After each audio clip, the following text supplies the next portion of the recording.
Bonsoir, bienvenue à ce tutoriel où nous allons comparer deux pourcentages par la méthode de KIDE, où lorsque les conditions de validation de cette méthode ne sont pas appliquées, nous pouvons utiliser le test exact de Fisher, qui est un test alternatif au test de Fisher. Donc ces deux tests permettent de comparer deux pourcentages. Donc à cet effet, je vous invite à charger la base de données en suivant l'instruction ci-contre. Donc, la base a été chargée avec succès. Donc str de la base pour plus d'informations sur les éléments des premières variables.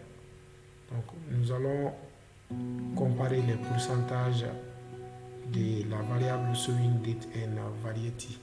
Donc avant de comparer à travers les méthodes de KIDE, je vous invite à regarder le nombre d'observations des différentes variables. Donc je tape base suivi de $. Nous allons prendre la première variable qui est fertilizer type et la seconde variable qui est showing date. Donc je vais sélectionner puis run. Donc vous voyez, nous avons 36 observations pour les types de fertilisation selon les showing date SD1 et SD2.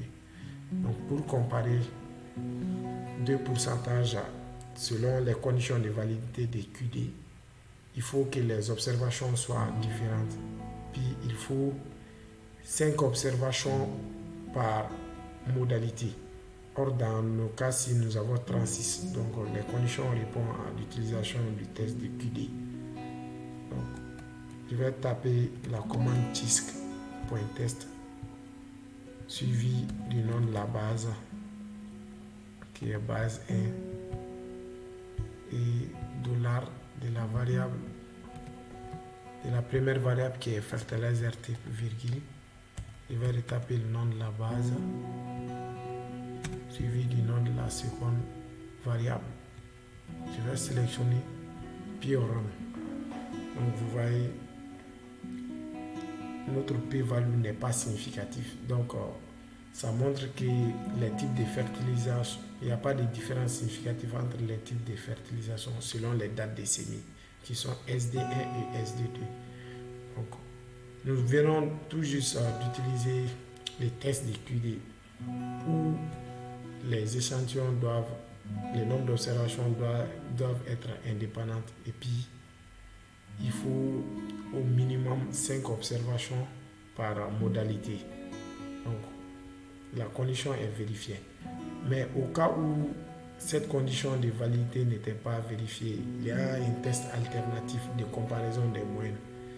Donc, cette fois-ci, il s'agit du test exact de Fisher. Donc, pour ce faire, nous allons taper l'instruction Fisher.test suivi des éléments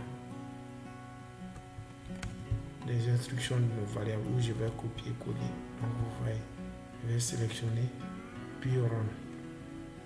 Donc, avec ces tests aussi, nous voyons que la différence entre les pourcentages ne sont pas significatifs.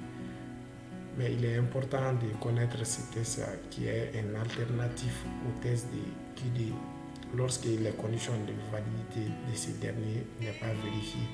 Nous pouvons utiliser ces tests alternatifs de Fisher. Donc si vous avez aimé cette vidéo, n'hésitez pas à liker et éventuellement vous abonner sur mon compte YouTube. Merci.